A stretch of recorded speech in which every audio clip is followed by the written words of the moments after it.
नमस्कार दोस्तों, स्वागत है आपका अपने चैनल हमारी संस्कृति में। दोस्तों, जैसा कि आप जानते ही हैं कि छठ का जो महापर्व है वो जल्दी ही प्रारंभ होने वाला है। इस साल छठ पूजा कब है नहाए खाए खरना की तिथि और सूर्योदय का समय। इसी से रिलेटेड आज की हमारी वीडियो होने वाली है। वीडियो शुरू करने से पहले अभी तक आपने हमारे चैनल को सब्सक्राइब नहीं किया है तो सब्सक्राइब करके बेल आइकन प्रेस कर दें, जिससे मैं जब भी कोई नई वीडियो डालूं तो उसका नोटिफिकेशन सबसे पहले आपको मिल सके। तो चलिए वीडियो शुरू करते हैं। प्रत्येक वर्ष लोक आस्था का महापर्व छठ मनाया जाता है। छठ के पर्व को आस्था का महापर्व माना गया है।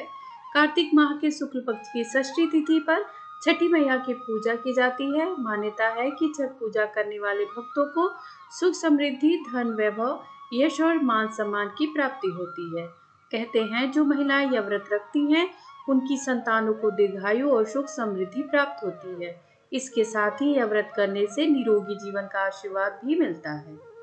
छठ पर्व भारत के कुछ कठिन पर्वों में से एक है जो 4 दिनों तक चलता है। इस पर्व में 36 घंटे निर्जला व्रत रख सूर्य देव और छठी मैया की पूजा की जाती है और उन्हें आर्घ्य दिया जाता है। यह व्रत मनोकामना पूर्ति के लिए भी किया जाता है। महिलाओं के साथ पुरुष भी यह व्रत करते हैं। कार्तिक माह की चतुर्थी तिथि पर नहाए खाए होता है। इसके बाद दूसरे दिन खरना और तीसरे दिन डूबते सूर्य को आर्घ्य दिया जाता है। चौथे दिन उगते सूर्य को आर्घ्य देने के बाद व्रत का पारण किया जाता है। आइए जानते हैं कब से शुरू हो रहा है छठ पर्व और नहाए खाए खरना की क्या है तिथि।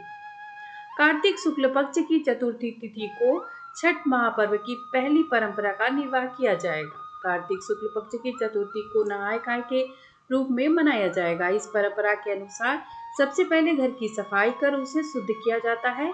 इसके पश्चात छठ व्रती स्नान कर शुद्ध शाकाहारी भोजन ग्रहण कर व्रत की शुरुआत करते हैं। घर के अन्य सभी सदस्य व्रती सदस्यों के भोजन करने के बाद ही भोजन ग्रहण करते हैं।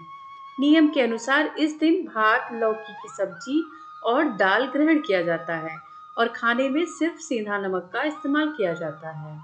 यह तिथि होगी नहाए खाए की 28 अक्टूबर 2022 शुक्रवार के दिन। खरना होगा 29 अक्टूबर 2022 दिन शनिवार को। दूसरे दिन कार्तिक शुक्ल पक्षमी को भक्त दिन भर का उपवास रखते हैं और शाम को भोजन करते हैं। इसे खरना कहा जाता है। खरना के प्रसाद के रूप में गन्ने के रस में बने हुए चावल की खीर के साथ दूध, चावल का पिट्ठा और घी चुपड़ी रोटी बनाई जाती है। इसमें नमक या चीनी का उपयोग नहीं किया जाता है। खीर ग्रहण करने के 36 घंटे तक का व्रत रखा जाता है। खरना तिथि पर तन और मन के शुद्धिकरण पर ध्यान दिया जाता है। छठ पूजा का तृतीय दिन डूबते सूर्य को अर्घ्य देना। इसकी तिथि है 30 अक्टूबर 2022 दिन रविवार। कार्तिक शुक्ल पक्ष की षष्ठी तिथि छठ पूजा का मुख्य दिन माना जाता है। सायकाल को पूरी तैयारी और व्यवस्था कर बांस की टोकरी में आर्घ्य का सूप सजाया जाता है और व्रती के साथ परिवार तथा पड़ोस के सारे लोग अस्ताचलगामी सूर्य को आर्घ्य देने घाट की ओर जाते हैं। सभी छठ व्रती तालाब या नदी के किनारे सामूहिक रूप से आर्घ्य दान संपन्न करते हैं। छठ पूजा का चौथा दिन उगते सूर्य को अर्घ्य देना। तारीख है 31 अक्टूबर 2022 दिन सोमवार। चौथे दिन कार्तिक शुक्ल सप्तमी की सुबह उदीयमान सूर्य को अर्घ्य दिया जाता है। इस दिन सूर्योदय से पहले भक्त पानी में खड़े हो जाते हैं और उगते हुए सूर्य को अर्घ्य देते हैं। अर्घ्य देने के बाद लोग प्रसाद का सेवन करके व्रत का पारण करते हैं। सूर्योदय का समय होगा 6:31 पर। कार्तिक शुक्ल षष्ठी तिथि प्रारंभ होगी 30 अक्टूबर 2022 सुबह 5:49 पर और कार्तिक शुक्ल षष्ठी तिथि समाप्त होगी 31 अक्टूबर 2022 सुबह 3:27 पर। सूर्यास्त का समय होगा शाम 5:37 पर। आइए जान लेते हैं कि छठ के महापर्व में किन किन सामग्रियों की आवश्यकता होती है। छठ पूजा में 5 बर्तन लेने होते हैं। इसमें पीतल के बर्तन मिल जाए तो अति उत्तम माना जाता है। अगर नहीं मिल पाते तो स्टील के बर्तन आप खरीद सकते हैं। इसमें भी 5 चीजें जिसमें कटोरा, चम्मच, थाली, गिलास और लोटा का होना महत्वपूर्ण होता है। इसके अलावा बांस की टोकरी लेनी होती है। इस टोकरी में सारा सामान रखकर घाट पर जाते हैं।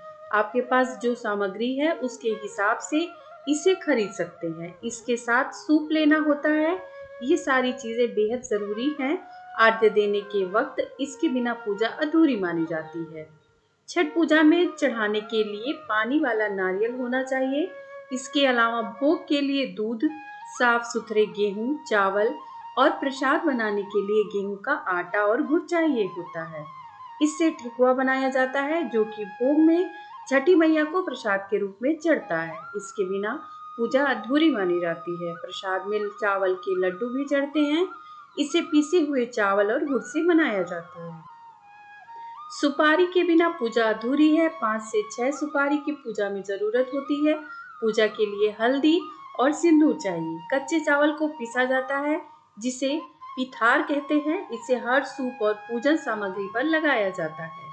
ये भी छठ पूजा की पूजन सामग्री और विधि में जरूरी माना जाता है। इसके अलावा चंदन, कपूर और कलावा भी होता है। ध्यान रहे कि यहाँ दिए देसी घी के जलाने होते हैं। टोकरी और सूप में जो भी पूजा का प्रसाद रखते हैं उसके ऊपर दिया जलाया जाता है। इसके साथ ही अगरबत्ती भी लगाई जाती है। दियों का इस्तेमाल काफी मात्रा में होता है। पूजा के लिए कच्ची हल्दी और अदरक अनिवार्य है।